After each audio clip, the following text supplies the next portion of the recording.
We are live. Welcome, guys, back to another edition of the Earle Sports Bet Show. I'm Timothy Earle, and today we've got a couple college basketball plays, some hockey, and we get to look at the first initial college baseball rankings. So I'm actually excited to look into that, and we'll kind of look for that. We'll look at that for a minute because I'm a college baseball person. Shocker. And I want to talk about it and discuss some of the rankings. But before we jump into it, yesterday sucked. I'm not going to sugarcoat it. It was a ugly day. I believe we're down 5.7 units. Still managed to sweep the board in hockey with Sharks team total, the Blackhawks, and doubling up on the Stars. But college basketball was a complete disaster. And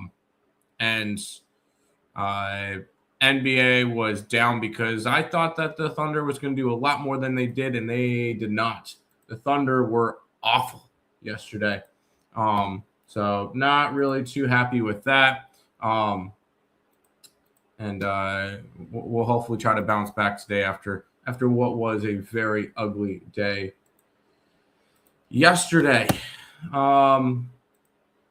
Quickly logging in some of the plays.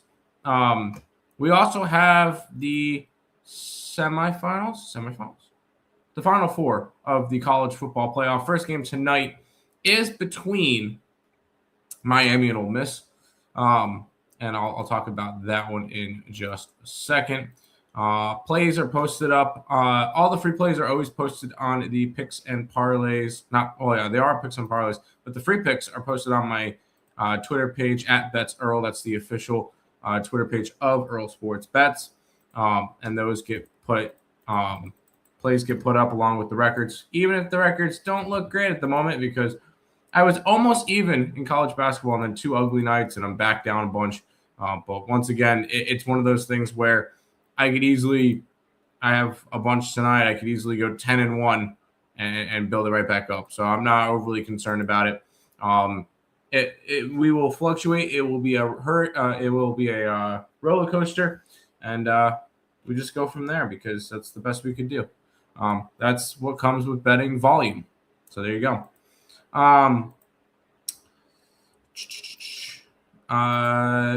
We'll quickly talk over the free picks for today, which is the Devils. I did double up on the Devils like I did on the Stars last night. Devils coming off of losing 9-0 to the Islanders. I think it's a good spot for them to bounce back. Tennessee Tech and Northern Arizona in college basketball. Like those spots for those two teams. Northern Arizona, a little bit of a home doggy against Weber State. And Tennessee Tech, which is heading to Eastern Illinois. I want to pull up the PG. So perfect game top 25. Because I know they just released it an hour ago. Yep.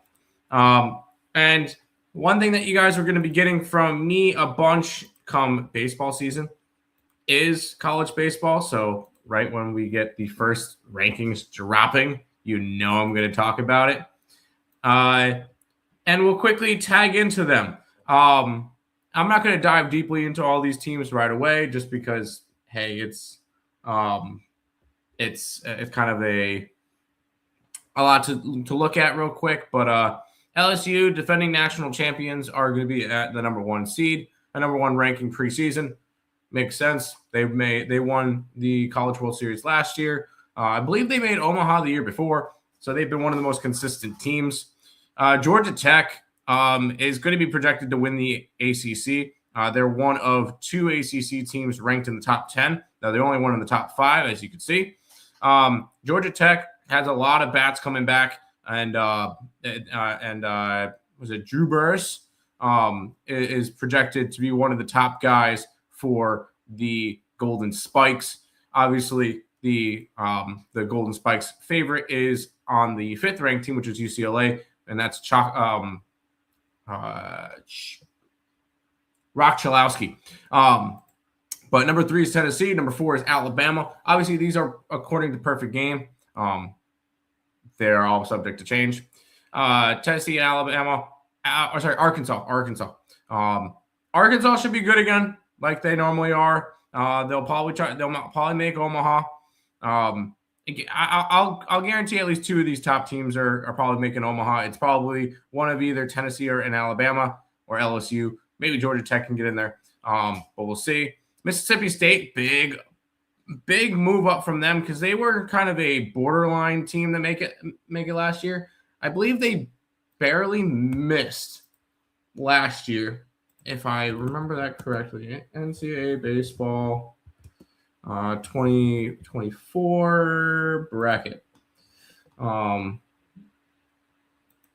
I believe I want to say they made it, but I want to say it was not comfortable for them. Bracket.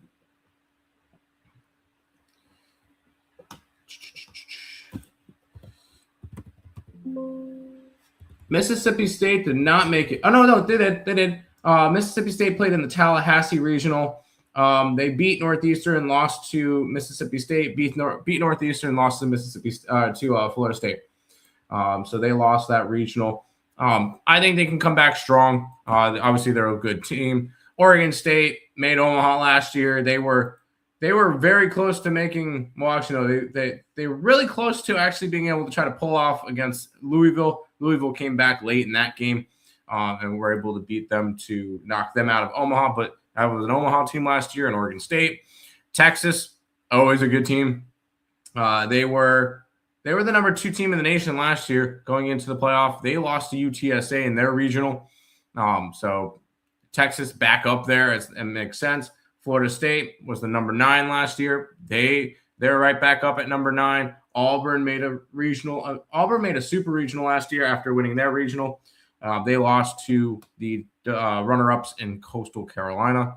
TCU is actually in the rankings, which is, I guess, makes sense. They went 2 in barbecue in their regional. So unfortunately for them, they kind of fell flat, but they still made a regional last year.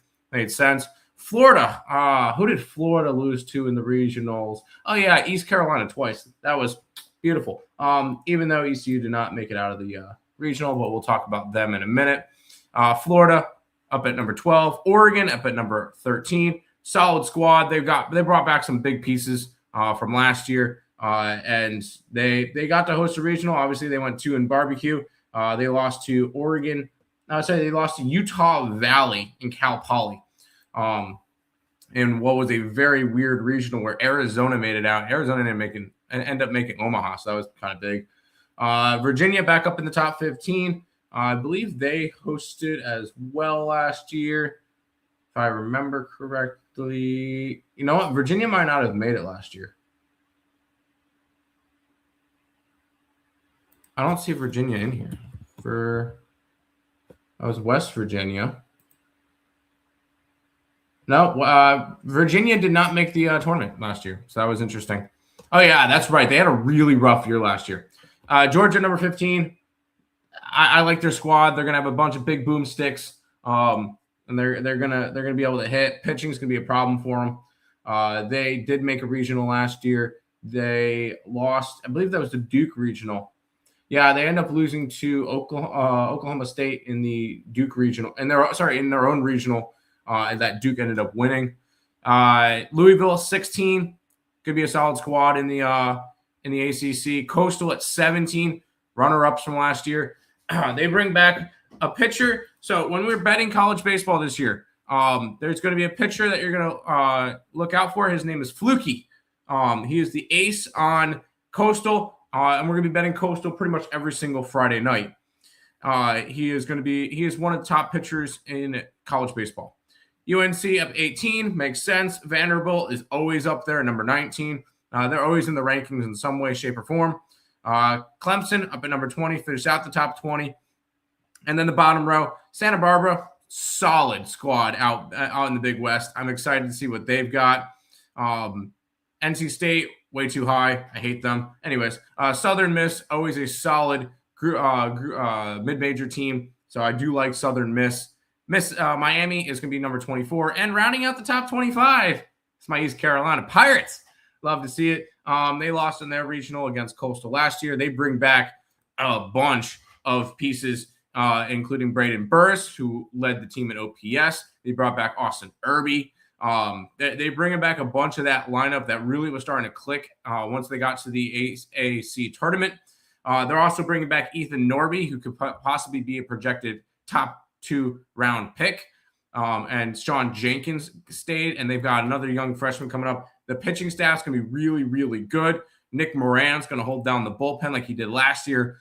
This could be a good East Carolina team. I think they're going to get back to their ways of running the American like they did last year, or like they didn't last year. But I do like I do like East Carolina. Obviously, I'm an ECU fan, so I do love the fact that they're up in the top 25. How much do college baseball players get paid? $5 million like a Texas Tech quarterback? No. Baseball players don't get that much. They'll get stuff. They'll get paid, especially from the SEC schools. They'll get paid. They're just not going to. They're not going to make a lot. Like Rock Chalowski from UCLA. I wonder if they have those numbers. Highest paid NCAA baseball players, NIL.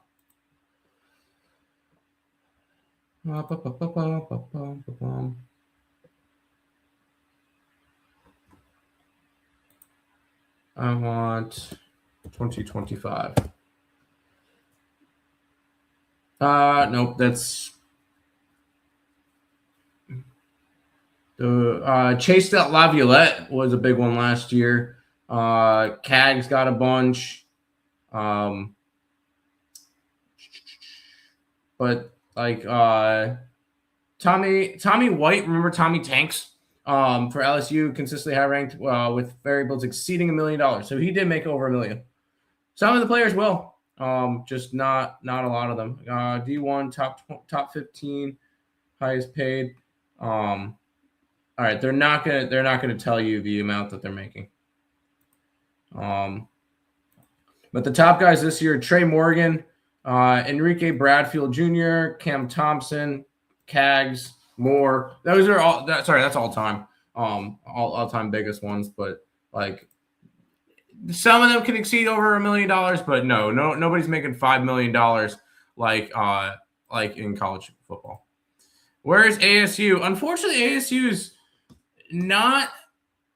Man, they had a history of winning too. I don't see them as high. They're going to be playing in the Big 12, which Big 12 is kind of iffy with college baseball. Like you look at the top 25, it's got TCU. Oklahoma State's normally pretty good at baseball, but they kind of fell off last year. Oh no, they were good last year, but they kind of fell off a little bit. But you've got one team ranked in the Big 12. ASU was ranked a little bit last year. I believe they did make a regional too, if I remember right. Arizona. No, it was just Arizona. Arizona State. I think Arizona State was a bubble team last year. Don't sleep on Minnesota. What did Minnesota do last year? They were not good. Minnesota Golden Gophers baseball. I don't think they're going to be good this year. I'll tell you straight out. I don't think they're going to be a player this year. 2025. Let's pull up their 2025. Minnesota went 24-28. I thought they had they beat. That's what it was. They beat Oregon State last year. That was a 10-4 game, and they won 2 out of 3 against your ASU. So who else did they? They won 1 game against Oregon. They didn't really do much. Big Ten. They're a Big Ten team. Big Ten doesn't really do much with college baseball, anyways. Yeah. I'm not high on your Minnesota Golden Gophers. Sorry to disappoint you. I'm just happy to see East Carolina in the top 25. That's kind of nice to see. I think Georgia Tech might be a little bit of an overranking. I think they'll be good, but I don't know if they're going to be that good. We'll see. Obviously, it's still very early. I think TCU is probably a little overranked. I think Florida is probably a little bit overranked. Arkansas, Tennessee makes sense. UCLA might be a little bit better. They've got the number 1 pick in the draft coming up this year, which is Rock Chalowski. Oregon State looks good. So we'll see when it comes to college baseball season. I'm excited for it. Who do you like for the playoff game tonight? I like the U. I took Miami. I did take the University of Miami tonight. So line went from 3 to 3.5, and that was with 56% of bets and 48% of the money on Ole Miss. So sharp line movement heading towards Miami. I like Miami tonight to get the job done. As much as I would love to see Ole Miss go and win the Natty after their coach left them, I just don't see it. I don't. I don't like Ole Miss, no. Hello, Timmy. Hello, Untouchable. How you doing today? I want to take Miss so bad, but I know Miami defense is crazy. I really wanted to take Ole Miss. I really did, and I didn't. I went the opposite way. I kind of like the under in the game too. I think it could be a very good defensive game. I'm just not going to go crazy with that one. Oh, actually, Robin, if you're still here, one of your Minnesota guys, one of your Minnesota football players transferred. I always have Twitter open up on the side monitor. Hey, Untouchable, not Untouchable. Robert, Minnesota to ECU, Jaden Bowden. Love to see that. Sorry, I saw. Anyways, rough last night on hockey. My under lost because of the Blues game. That's rough. I actually swept the board in hockey. I went 4-0 in hockey last night, which is fun. Why in the world would you hit the transfer portal like the Oregon running back when you're 2 wins away from the national championship?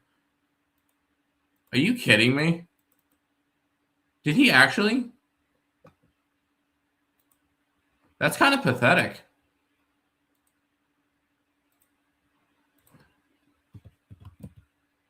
Transfer portal. Because I follow transfer portal.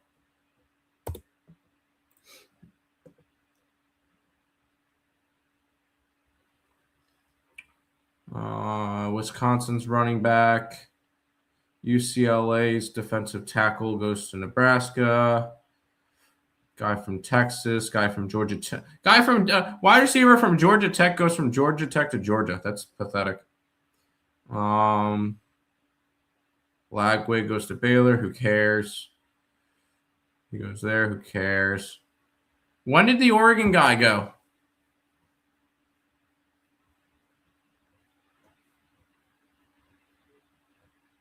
I don't see the Oregon guy. I could be going crazy, though.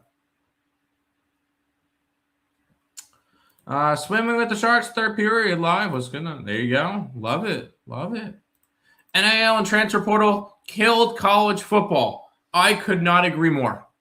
There's got to be something that they can do to limit transfers. I strongly believe that there's got to be something that NIL can do and that that college football can do to limit the amount of transfers. And if you're going to if you're going to transfer for NIL money, a portion of your NIL money should go to the college that you left. So, like when Caton Hauser left ECU and went to Illinois should give ECU money for Caton Hauser. Because that's kind of how college football is looking right now, to the point of to the point that the lower schools, the smaller schools, are kind of the feeder schools. They're kind of the minor leagues, and then players get picked out and transfer. Like ECU's safety Riddle just transferred from ECU to Georgia. Georgia should be giving ECU money for that. Like, you see that all the time with like the Japanese and the Korean baseball when players post and sign with teams in the MLB. The MLB teams have to pay a postage for the player. Like the Houston Astros had to give Tatsui Imai's team that he played for, I don't remember which team that was, $10 million to be able to sign him. That there should be something in that nature in college football, in college in general. That, or you should have your amount of times you could transfer limited, not unlimited, just limited. Who? I was joking. It's a Minnesota guy. Shake it to the max. What's up, Baxter Jackson? Did the Hurricanes go from dog to fave, or were they always the fave? They were always the fave. They opened up at 3-point favorites, and they moved to a 3.5. So they went from 3 to 3.5. The running back got injured. Got it. I was about to say, I don't think you could transfer if you're in the playoff. It's Sabres. I'm going to a little bonkers. Sabres first period, the over. Sabres puck line and anytime goal. I like it. I won't talk you off of it. No, I won't talk you off of doing that. Go for it, dude. Over, and New Jersey money line defense will be optional. New Jersey's probably one of my favorite plays tonight. So I am all in on New Jersey with you. Yep. I agree. NFL futures. I do have an NFL future. Let me pull up my tweet. I did put out a tweet the other day.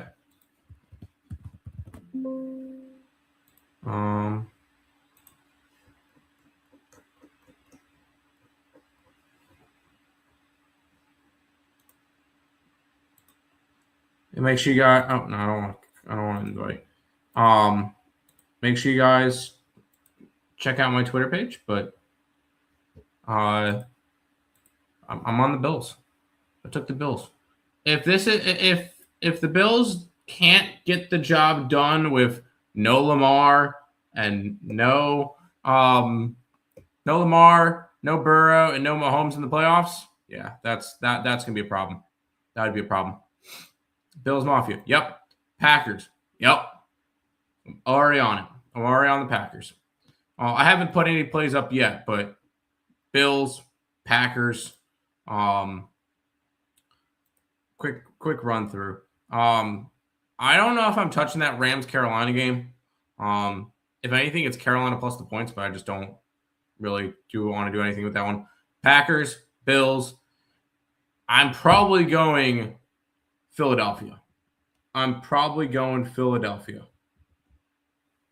So Niners, no. Niners opened up at a 3, and now it's a 5.5. Chargers, 100% Chargers for me. That's one of my favorite plays. And Steelers. I'm going to go Steelers as well. But none of those plays are up on the site yet. So there you go. Texans can win it all. No. I don't think so. Here's the deal. I think it's going to be very, very difficult for Houston, a warm weather dome team, to go into Pittsburgh and play in 20 degrees. Yes, CJ Stroud played for Ohio State, so he's used to it, but at the same time, he's been now in Houston for 3 years. So I don't know if I can necessarily trust that. I am not on the Texans. And I know we could look at both Houston and Jacksonville. Houston's won 1, 2, 3, 4, 5, 6, 7, 8, 9 games in a row. And I believe the Jaguars have won 9 in a row as well. Both teams are red hot. I don't care. 1, 2, 3, 4, 5, 6, 7, 8 in a row for Jacksonville. Not out of their last time. That's just, both of them are red hot. I'm fading both of them. I don't like the spot for Houston going to Pittsburgh.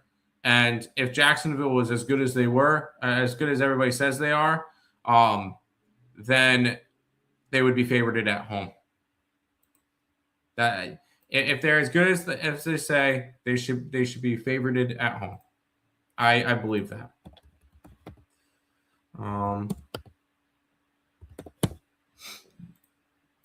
I don't think Trevor Lawrence is that good. Overrated. I agree. I don't think he's overrated, but he's not a quarterback that I would start my team with. If Allen can't win it with the elite Mahomes, Jackson, Burrows, not there. He's just the Bills. He's just the Bills, like a new lesser version of Jim Kelly. Yeah, pretty much. And if they can't win it this year, then I don't know if they can ever win it. Drake May is actually good. Drake May is good. Correct. Obviously, he was a first round or second round pick for a reason. My big question is, what is New England going to do against a good team? Here's the answer. They don't play good against good teams. Like the New England Patriots are 2-2 against playoff teams this year, and one of those wins was against Carolina. I'm not a buyer. I'm taking the under in Pittsburgh and New England game. Yes. I could see an under in New England and in Pittsburgh. And I would probably go Houston team total under before I would go under in general. That's just me. But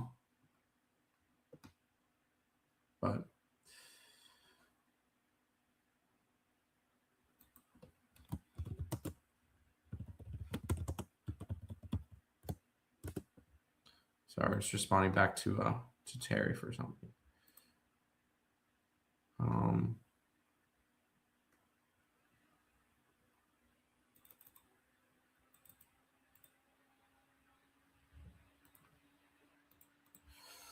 9ers plus 203 is tempting. I'm not going to believe in that one. As much as I would love to see the Eagles get out, I don't see that happening. I don't. The way that the line is moved, no. The most favorable matchup for Herbert is the Patriots, but I'm not confident in him as playoff guy to take the Chargers. I don't know. I don't believe in New England. Main reason behind that one is just this is a rookie quarterback, and we normally see rookie quarterbacks don't do well in the playoffs. And not to mention, New England hasn't played a playoff caliber team this year. That I know everybody's going to mention that. Everybody's going to bring it up. That's fine. I need to see them play. Now, if they prove me wrong, they prove me wrong. But I can't really get invested in that one. I can't. I'm on the Chargers, and I'll take them outright.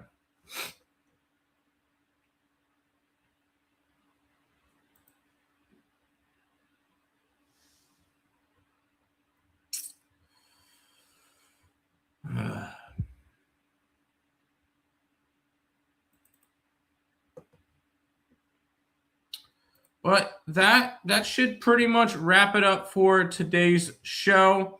I will be back again tomorrow. We'll talk over Oregon and Indiana. That should be a really, really good game. I'm excited about that one. Last question. I got two. Two more comments. Any big underdog money lines in college basketball today?